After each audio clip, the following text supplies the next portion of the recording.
Earlier on in our course on apologetics, I mentioned the revolutionary impact of Immanuel Kant's critique of the traditional arguments for the existence of God. And that watershed work was in his publication called The Critique of Pure Reason. But even though Kant was agnostic with respect to the ability of proving the existence of God through theoretical thought, he himself was a theist. He believed in God. He just didn't think he could prove the existence of God.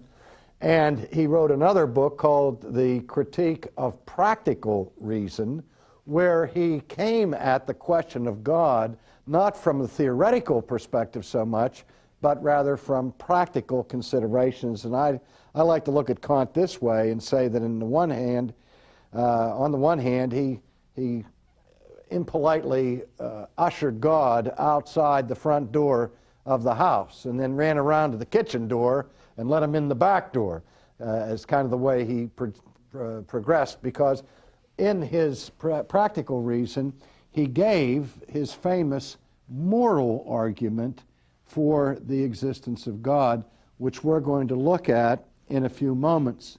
But before I do that, I want to take a few moments to look at some of the considerations that we find in the New Testament with respect to the moral argument. When Paul writes to the Romans in the first chapter, which we've already looked at in terms of his statement early in the chapter that the invisible things of God are known through the things that are made, but later on in chapter 1 in verse 28, when he's going through an indictment against the whole human race in their fallen and corrupt state, he says about human beings, verse 28, "And even as they did not like to retain God in their knowledge, God gave them over to a debased mind, to do those things which are not fitting, being filled with all unrighteousness, sexual immorality, wickedness, covetousness, maliciousness, full of envy, murder, strife, deceit, evil-mindedness.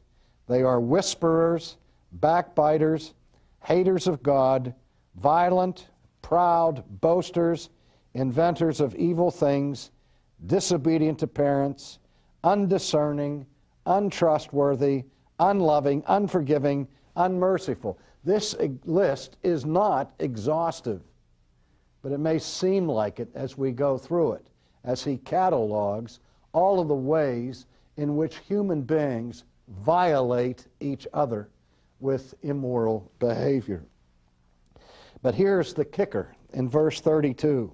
"Who," that is these people who are doing these things, "knowing the righteous judgment of God, that those who practice such things are deserving of death, not only do the same, but also approve of those who practice them." What the apostle is saying here clearly is that God has revealed his holy character to all creatures, and that every human being knows that God is righteous, and basically what that righteousness commands from us with respect to our behavior. In other words, what Paul is saying is that every one of us knows the difference between right and wrong. We know how we ought to behave sexually. We know that we ought not to rob from other people or murder other people or be malicious or covetous or unloving and all of the things that he lists here. We know that these things are evil and that they are wrong. And he said, yet, despite our knowing that clearly, because we don't want God in our minds, we don't want God in our thinking, not only do we behave in this manner, and not only do we approve of them, knowing that God is going to judge us and that these things are worthy of his judgment, we enlist the support of other people and encourage other people to participate in these same actions. Pick a sin, any sin, and you will find some group out there that militantly argues for its acceptance and tolerance in a civil and right and just society. Now, over in chapter 2, the apostle goes on to say this. In verse 12, "For as many as have sinned without law will also perish without law, and as many as have sinned in the law will be judged by the law."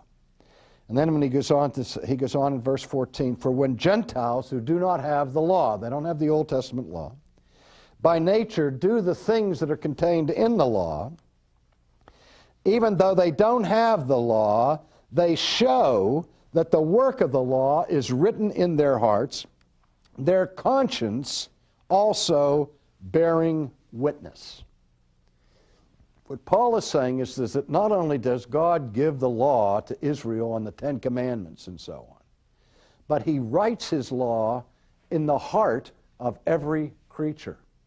And the proof that there is that law written on the hearts of men is this apparatus that we call the conscience.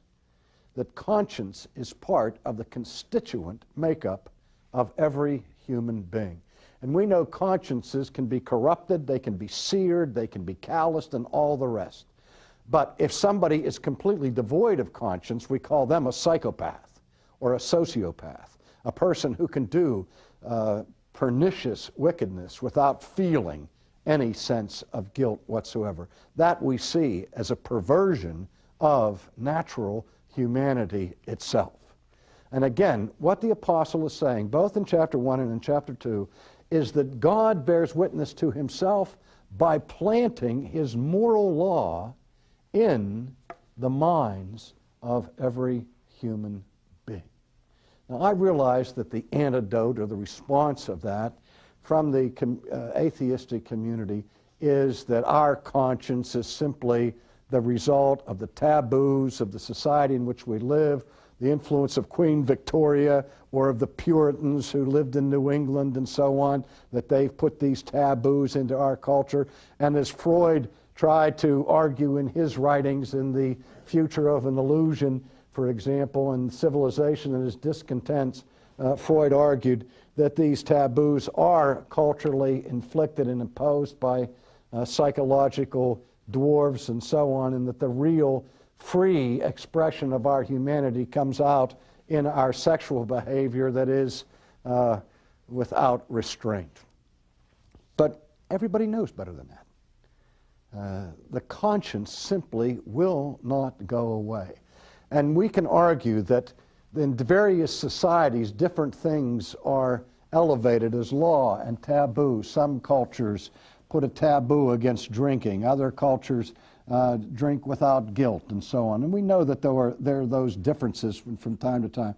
But you can't find a culture anywhere in the world, Margaret Mead notwithstanding, that doesn't have some sense of an ethical structure, because an ethical structure is necessary for social interaction and for society and civilization in order to be preserved. You know, our culture today has been called post-Christian. It's been called neo-pagan. I think a more fitting description of the American culture today is neo-barbarian. That with the relativism that prevails in our culture, at least with 50% of those who profess what they do, it's amoral. It is barbarian. We have educated barbarians in our culture today. That's the moral revolution that we've gone through in this country. But with all of that, you cannot extinguish conscience altogether. And this is where Kant's practical argument and the moral argument came in. Kant said that it is a universal phenomenon that every single person in the world has a sense of oughtness, what we would call in simple terms an internal, native sense, inherent sense of right and wrong.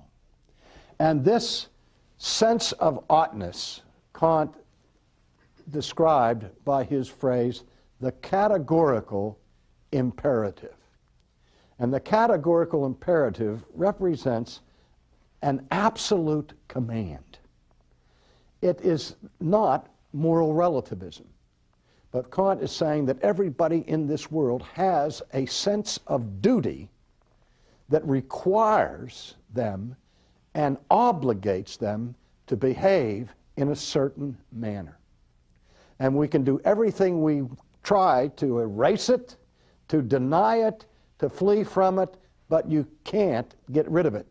There is this sense, you know, like Lady Macbeth, after she committed her murder and her blood-stained hands, she scrubbed with soap, and she couldn't get rid of the blood, and she cried out, "Out, damned spot!" But her exercise was an exercise in futility. The biggest problem that people have that they cannot solve is guilt. I often say this to people when I'm discussing religion, theology, or apologetics, after we're done with the philosophical arguments. And somebody stands there and tells me they're an atheist, I'll stop in mid-sentence and I'll say, tell me this. What do you do with your guilt? I've yet to have somebody look me in the eye and say, I don't have any.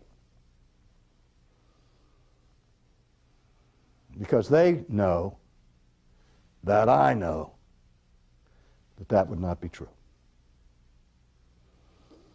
But that's all of a sudden, the whole ambiance of the discussion moves to a different plane. Because everybody understands that they have a problem with guilt that has not been resolved. Now, Kant is saying that guilt comes from failing to do our duty, from failing to do what we are morally obligated to do.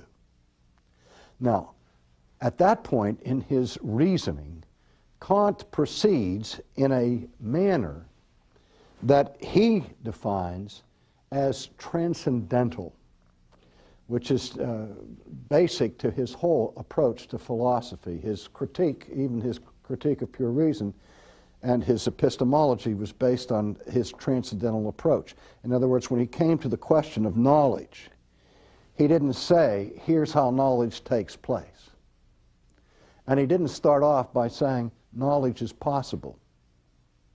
But rather, he started off with this question. If knowledge is possible, what would have to be? What are the necessary ingredients to make knowledge possible? And then he constructed his philosophy from that basis. In other words, he transcends the problem. He rises above the problem and say, I don't know whether knowledge is possible, but if it is possible, what would have to be? And that's the way he proceeds, which is an innovation in the approach to philosophical problem solving. But in any case, when he comes to the moral argument from God, he's asking this question. It's a given that we have this universal sense of oughtness. Now, that universal sense of oughtness may be a glitch in the composition of human beings, and in the final analysis, as the nihilists would argue, people like Nietzsche and so on, that sense, that moral sense, is meaningless. And really, we ought to get rid of it, because it doesn't have any significance. But that's not the way Kant approaches it. He says, for it to be meaningful. He says, I don't know if it is meaningful. I can't prove that it's meaningful. But if it is meaningful, what would have to be? In other words, what would be necessary for true ethics and morality that imposes obligations for that to be meaningful? And he's also asking the question, he's asking this question for a practical reason, because he understood that without some objective standard of behavior, in the final analysis, society and civilization is impossible. Law, by sheer preference, is simply might makes right, and you end up with the law of the jungle, which inevitably and ultimately destroys civilization. And that's where I'm afraid we are, to a certain degree, today. Now, That's why Dostoevsky said, if there is no God, if there is no ultimate ground for rightness, then all things are permissible. Because if there's no objective ground for what is right, ultimately, then it just becomes a battle over preferences. My preference over your preference.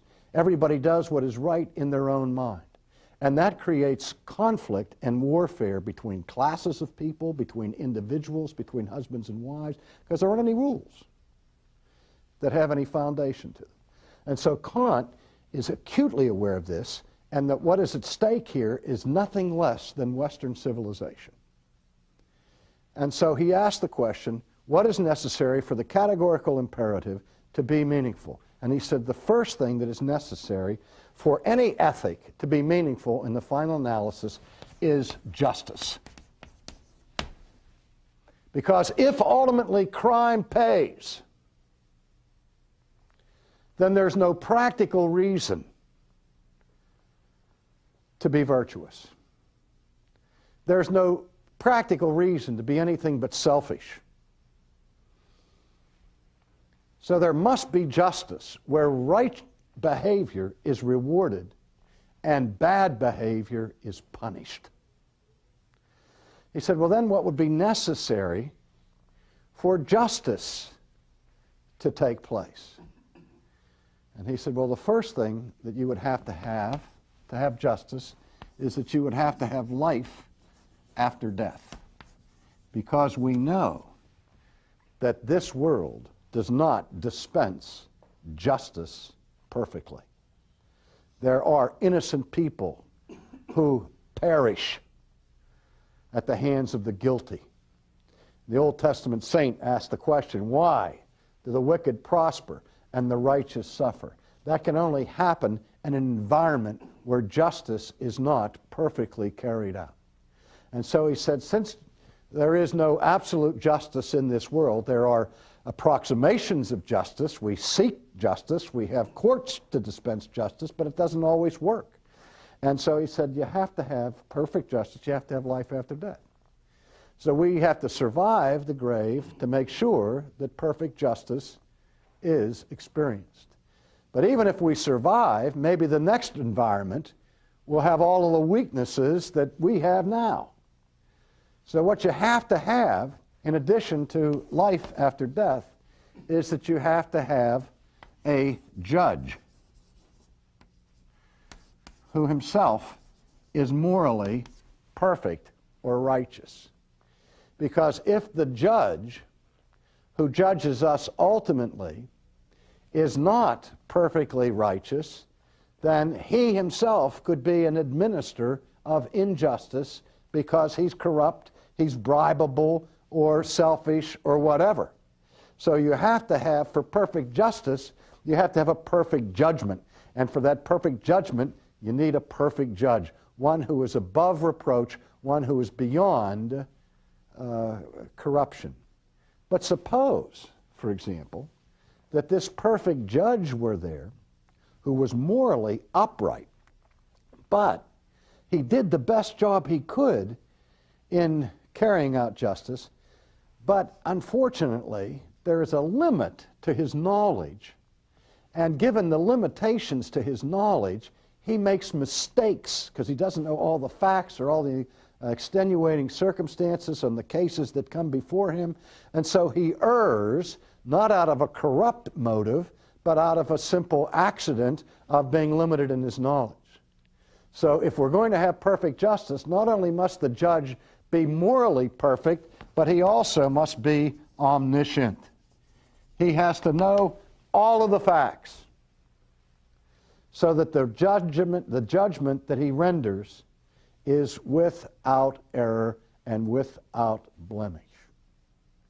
Well, suppose you have life after death, and you have a final judgment, and that final judgment is presided over by a judge who is perfectly righteous and who knows everything.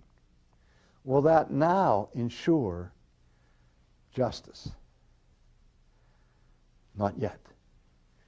There's still one more element that has to be present in order to ensure that justice prevails. And that is the judge who is perfect in his knowledge and perfect in his motives and his virtue must have the power to enforce his judgment. Because if he were powerless or restricted in any way by some outside agency from bringing justice to bear, then there is no guarantee that justice would take place. So this judge, finally, must be omnipotent, stronger than any counterforce that could possibly hinder his judgments from being carried out. And so Kant now is arguing transcendentally, practically speaking, say, if your sense of oughtness is going to matter, that means you have to matter. And that means you have to survive the grave. And that means that you have to be held accountable, ultimately, for every single thing that you've ever done in your life. Every word that you've spoken, every thought that's gone through your head, every deed that you've done, every virtuous deed that you've left undone, you will be held accountable. And you will be held accountable by a judge who has no blindfold around his eyes, who is not open to bribery or corruption, but who himself is altogether holy and good and righteous, and who knows you far better than you know yourself. He knows everything you've ever done and said and did. And he's strong enough to bring his judgment to bear. And you see that in the final analysis, this philosopher who demolished the traditional arguments for the existence of God, once he went to the back door in the kitchen, he brought in the Christian God, the Judeo-Christian God, on the basis of his moral argument, saying that morality, if it is true, makes the affirmation of God a practical necessity. That's why Kant concluded this. We must live as if there is a God, because if there isn't, we have no hope for civilization and for human community. Now, of course, the critics of Kant came after him, the existentialists, who said, well, just because the options to morality are grim, nevertheless, that's why Nietzsche would say, life is meaningless, there is no hope. But see, but most people who don't affirm the existence of God try to live on borrowed capital. They don't want God, but they still want morality. They still want some kind of significance and meaning to human existence. But what Kant is saying here is that you can't have both.